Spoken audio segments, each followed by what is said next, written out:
सिंदूर की होली एक समस्या प्रधान नाटक है। इसके लेखक हैं श्री लक्ष्मी नारायण मिश्र।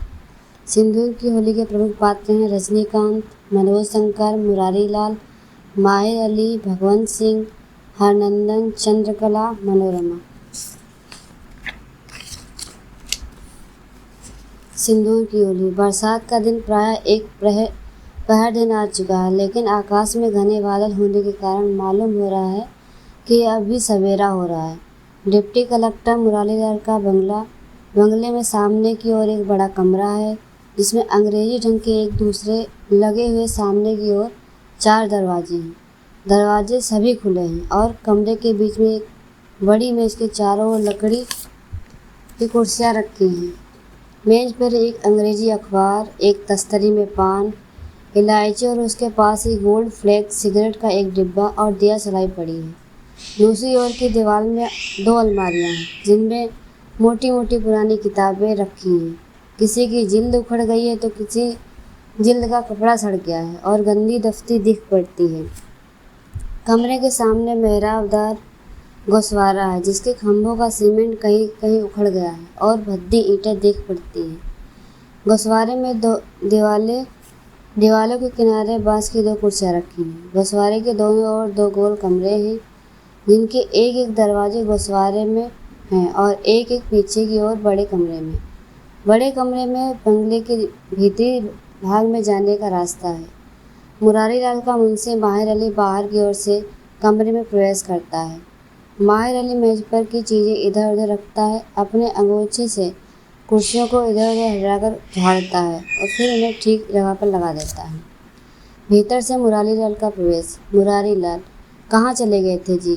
9:30 हो रहा है, आज मुकदमे अधिक हैं, घंटे भर के बाद मुझे चले जाना पड़ेगा और तुम्हारा पता नहीं। माहिर अली, आए थे उनके भतीजे। मुरारी लाल, किसके भतीजे? माहिर अली, राय साहब भगवंत सिंह के भतीजे, जो यहाँ वकील हैं, वही जो बातें हुई थी परसों। मुरारी लाल, आजकल बातें याद नहीं रहती हैं। हाँ तो क्या तय रहा? मनोज के बिलाए जाने का खर्च इनसे वसूल कर लो, इसी में तुम्हारी चालाकी है। तो वह तैयार भी हैं, लेकिन एक बात है। मुरारी लाल, बात क्या है? माहिर अली, पट्टीदार का झगड़ा है। उस दिन जो लड़का आपसे मिलने आया था, जिसकी उम्र 17-18 साल के करीब थी, उसके बाप को मरे अभी साल भर हो रहा है। अब उसे कमज़ोर और गरीब समझकर राय साहब उसका हक भी हड़प लेना चाहते हैं। बेचारा उस दिन रोने लगा था। एक ही खानदान और एक ही खून। मुरारी लाल, अच्छा तो इसमें तुम क्या कर सकते हो? मैं खूब जानता हूँ, भगवंत बड़ा जालिम है।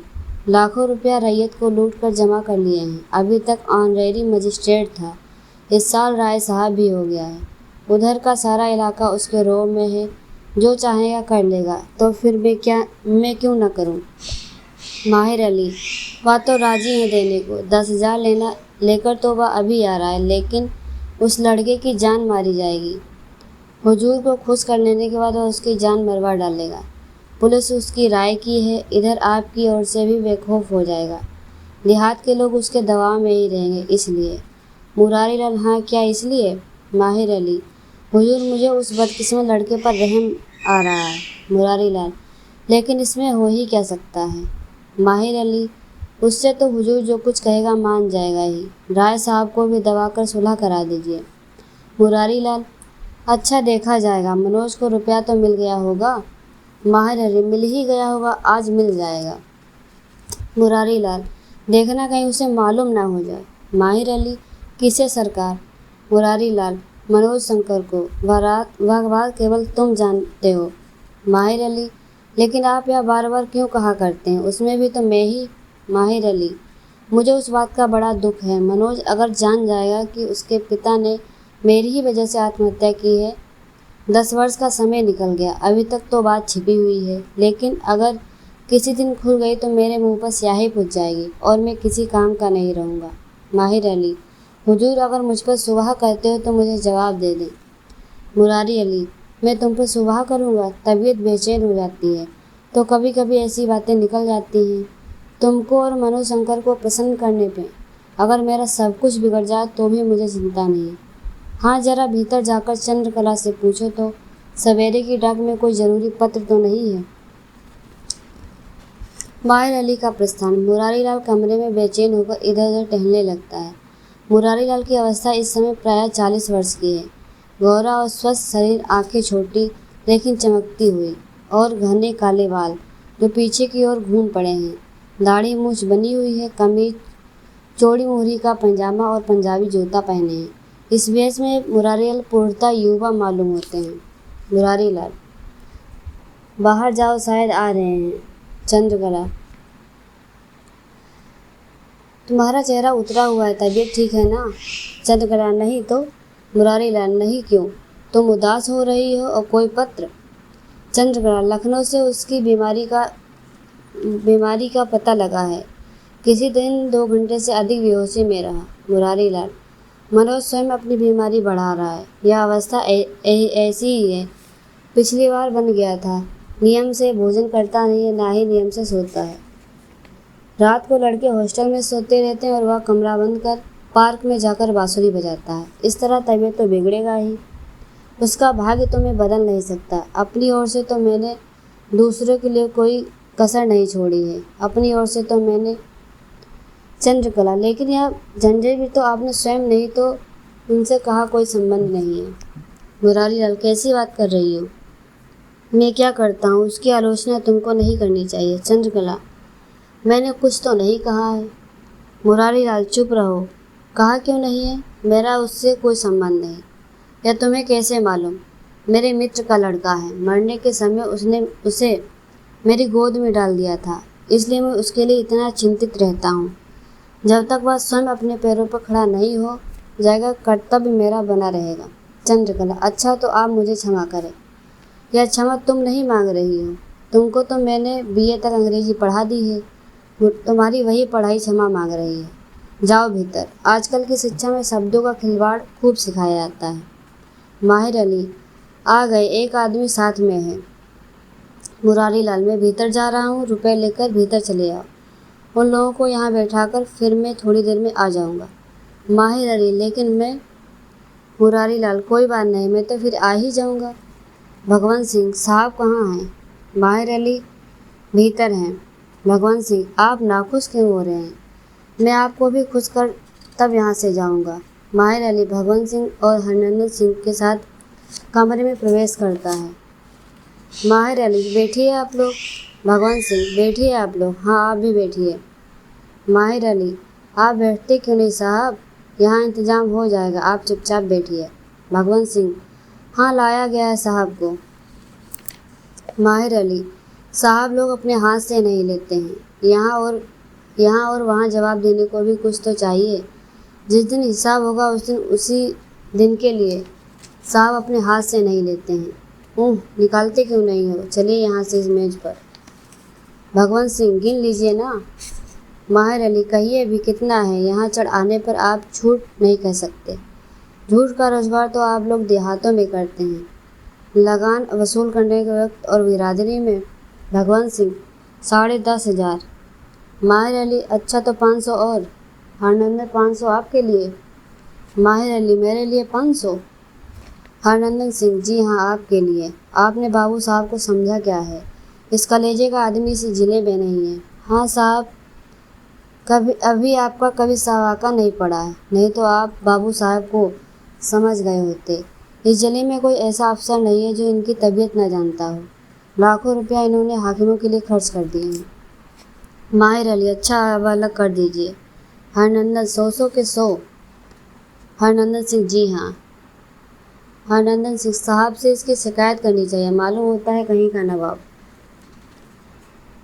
भगवंत सिंह, और किससे? हरनंदन सिंह, आप चुपचाप बैठे रहिएगा, मैं सब कर लूँगा। साल भर में इतनी तनख्वाह नहीं मिलती, अब क्या? भगवंत सिंह, तुम्हारा ही तो भरोसा है, नहीं तो अब तक तो वह लौंडा मेरी इज्जत बिगाड़ देता। हाँ, यह तो कहा जाएगा ना। तुम उसके चचा हो, उसके बाप के मामा के लड़के हो, और तुमको भी उसके चाल चलन पसंद नहीं है। क्यों, ठीक होगा ना? हरनंदन सिंह, मेरे 2 लड़के हैं, एक भी काम ना है। अगर आपके बारे में मेरे मन में कुछ भी कपट हो, रिश्तेदारी की परवाह मुझे नहीं है। बने थे जब भाई साहब जीते थे, तब मुझे क्या दे दिया, अब क्या बिगड़ जाएगा। जब अपने ही के लिए ठिकाना है तो मुझे क्या देंगे। भगवंत सिंह, क्यों, तुम्हारा मकान उन्हीं की लकड़ी से बना था।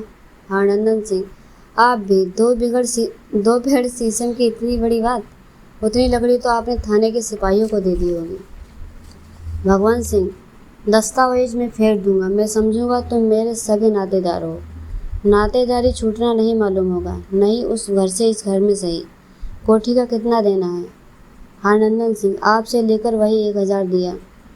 1,000 होगा और सूद जो 150 हो।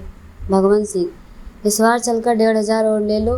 बंगले में सीमेंट और किवाड़ भी लगवा लो, हो जाएगा सब इतने में। हरनंदन सिंह, अच्छी तरह से सब कुछ हो जाएगा इतने में।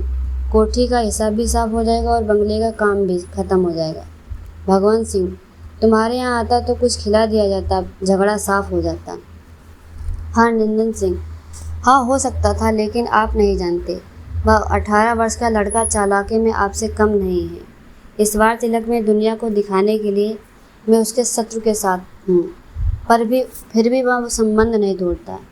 मेरे लड़के के तिलक में आता है, वहाँ गया, पहर रात बीत गई। जब तिलक की तैयारी हो रही थी मैं तो यह समझा था कि नहीं आएगा। वह गया, लेकिन जल नहीं पिया। तिलक चढ़ने के समय इस तरह आंगन में गया जिसे खुद घर का मालिक हो। मैं जाकर देखता हूँ आंगन में बिछावन लगवा रहा है, आदमियों को जल्दी करने के लिए डांट फटकार रहा है, औरतों को इधर उधर कर घोंसवारे में पर्दा लगवा रहा है। उसका काम तो होता है भूत की तरह। बात की बात में सारा काम उसने ठीक कर दिया। रमानाथ को सब कपड़े अपने हाथ से पहनाया। आपके यहाँ से आदमी जाकर लौट आया था, टोपी कहाँ चली गई थी। मैं इस चिंता में थी कि काम कैसे चलेगा। उसे मालूम हुआ कि टोपी नहीं मिली। अपना कामदार साफा उसके सिर में बांध दिया, चादर और अंगूठी भी दे दी। भगवान सिंह, तो यदि वह नहीं आया होता तो तुम्हारी इज्जत। हरनंदन सिंह, खैर इज्जत बिगड़ती या ना बिगड़ती, लेकिन उतनी शोभा तो नहीं होती। मेरे मन में तो आया था कि चलकर आपका पैर पकड़ लूं और कहूं कि उससे सलाह कर लीजिए। भगवंत सिंह, हूँ तो अभी भतीजे का मुंह बना हुआ है, मैं उससे सुलह करूँगा। यही करने के लिए मजबूर हो रहे हो ना, सुलह कर लो। मैं रगड़ कर मार डालूँगा। उसके बाप से 15 वर्ष बड़ा हूँ। इस लड़के के साथ मैं सुलह करूँगा। मेरा कोई लड़का हुआ होता तो उसकी उम्र का मेरा पोता होता। पट्टीदार और दाल गलाने की 2 चीज़ें होती हैं। दाल गल जाने पर मीठी होती है और पट्टीदार गल जाने पर काबू में रहता है। अपनी ज़िंदगी में 2 लाख रुपए की ज़मीन मोल ली मैंने और 1 लाख रुपए नगद जमा किया। उसके मजाल की मेरा जवाब दे। हरनंदन सिंह, लड़कपन है, साल भर भी नहीं हुआ, मालिक मरा हुआ है। सोचता है कि हर गांव में आज के खेवट के हिस्सेदार हैं। परले पर हली हुकूमत उसे भी मिलनी चाहिए। भगवंत सिंह, यह 10,000 आज इसलिए दिया है कि आने दो आने की पट्टीदारी को भी हली हुकूमत मिले। इस जंगल में 2 शेर नहीं रहते हैं। कहार मेरे यहाँ काम करते हैं, इसलिए उसके यहाँ भी करें। 2 दर्जा अंग्रेजी पढ़ा ली, अब कुएं से पानी निकालने में लाज लगती है। शादी गमी में कहार काम करते हैं, मैं नहीं मना करता। अब वह भी बंद कर दूंगा, बंटवारा करा ले। तुम तो उसके चचा हो, उसके बाप के ममेरे भाई हो, लेकिन यह शुभ के अवसर पर गया। तुम्हारे लड़के का चढ़ोवा था, तुम्हारे यहाँ उसने जल नहीं पिया। 10-20 दूसरे आदमी तुम्हारे यहाँ भोजन के लिए गए और वह सगा नातेदार होकर उपवास कर चला गया। नातेदारी का मुँह रखना हो तो उसी से लेकर मेरा रुपया लौटा दो, लेकिन वहाँ तो नमक तेल का भी ठिकाना नहीं है। और नहीं तो चुप होकर मुझसे लो और औरों को दे डालो, जिस तरह से कहता हूँ। हरनंदन सिंह, मैं तो सब तरह से तैयार हूँ। मेरे यहाँ वह आएगा नहीं, नहीं तो भोजन नहीं। भगवंत सिंह, कुछ नहीं, जिस दिन तुम उसे संख्या दे दो उसी दिन, हाँ जी, उसी दिन तुम्हारे दरवाजे पर हाथी बंधवा दूंगा। दुनिया में सब कोई अपना अपना देखता है। मुरारी लाल, बैठिए आपका परिचय। भगवंत सिंह, आप मेरे मामू के लड़के हैं। मुरारी लाल, आप लोग बैठ जाइए। आपके सगे मामू के लड़के। भगवंत सिंह, जी हुजूर, इस तरह से बिल्कुल सगे। मेरे एक चचेरे भाई हैं जो केवल 4 पीढ़ी का अलग है। मेरे दादा और उसके दादा सगे भाई थे। मैं उसे अपने भाई की तरह मानता था और उसने भी कभी मेरा उत्तर नहीं दिया। दुर्भाग्य से पिछले साल वह एकाएक बीमार पड़कर मर गया। अवस्था में भी मुझसे 15 वर्ष छोटा था। उसका मरना तो मेरे लिए। चुप होकर बड़े दुख से उसकी ओर देखने लगता है। मुरारीलाल, परिवार का योग्य व्यक्ति मरता है तो दुख होता ही है, लेकिन कोई करे तो क्या करे। संसार में कोई भी पूरे तौर पर सुखी तो नहीं रह पाता। यही संसार की लीला है। अब उनके घर का काम कैसे चलता है? भगवंत सिंह, एक लड़का है 17-18 वर्ष का। मुरारीलाल, तो अभी वह पढ़ता होगा? भगवंत सिंह, जी नहीं, आपने उसे देखा होगा अदालत में। उसी ने मुझे परेशान कर दिया है। बराबर ठाट बाट के साथ रहता है। घर में खाने को भी ठिकाना नहीं। अंग्रेजी फिसन बनाकर घूमता है। एक नंबर का आवारा हो गया। मुरारीलाल, हाँ साहब, रहता तो बड़े ठाट से था। उसकी शिकायत भी मैं कई बार सुन चुका हूँ। कई दिन हुए वह थानेदार से कह रहा था। दौरे में कानून गो ने भी कहा, आप उसे समझा क्यों नहीं देते? आप तो उसके संबंधी हैं। भगवंत सिंह, पूछ लीजिए हुजूर उन्हीं से, या तो उनके विरुद्ध नहीं कहेंगे। मैं तो खैर इन दिनों उसका शत्रु हूँ। उसके बाप से मुझसे सब लोग जानते हैं। कैसी ने भी कभी किसी तरह की शिकायत हाकिमों तक नहीं पहुँची। मुरारीलाल, लेकिन हाँ, उसके बाप का नाम रमापति था ना? हरनंदन सिंह जी। मुरारीलाल, लेकिन उनसे भी तो आपसे नहीं पटी वह मुसम्मात वाला मामला जिसके वारिस बात थे। उनके और आपके बीच में हाई कोर्ट तक लड़ता गया, जिससे वे मुसम्मात के वारिस करार दिए गए। भगवंत सिंह, जी हाँ, वह तो एक का मामला था। मुरारीलाल, आपको पहले नहीं मालूम था कि वारिस कौन है? आप या वे? क्यों? आप लोग तो प्रतिष्ठित वंश के हैं। आप लोगों को तो आपस में ही समझ लेना चाहिए। भगवंत सिंह, जी हाँ। मुरारीलाल, क्यों नहीं आप उस लड़कों को समझा देते? हरनंदन सिंह, हुजूर, मैंने कोशिश तो की थी, लेकिन वह लड़का मानता नहीं। मैं तो इधर साल भर से उसके घर भी नहीं गया। मेरा भी विश्वास नहीं करता। मुरारीलाल, वह चाहता क्या है? भगवंत सिंह, वह हुजूर गांजा पीता है, आवारा हो गया है। मुरारीलाल, उसने आपका क्या बिगाड़ा? बड़े घरानों में ऐसे लड़के भी पैदा हो जाते हैं, लेकिन किसी तरह निभाना ही पड़ता है। उसकी बुराई तो आपको छिपानी चाहिए। इसे आपकी ही बुराई है। हरनंदन सिंह, हुजूर लगान बंदी कर रहा है, बाजारों में कपड़े की होली जलाता है। मुरारीलाल, इसकी फिक्र सरकार खुद कर लेगी। भगवंत सिंह, सरकार में तो उखड़ रहा हूँ। मुरारीलाल, लेकिन मैं नहीं समझता उसके गांजा पीने या लगान बंदी करने से आप क्यों उजड़ रहे हैं। भगवंत सिंह, इस साल मेरी लगान नहीं वसूल हो सकती। मुरारीलाल, कोई जमींदारान तो है, अपनी वसूली भी उसने छोड़ दी है। भगवंत सिंह, सिर्फ मेरी लगान बंद कर रहा है।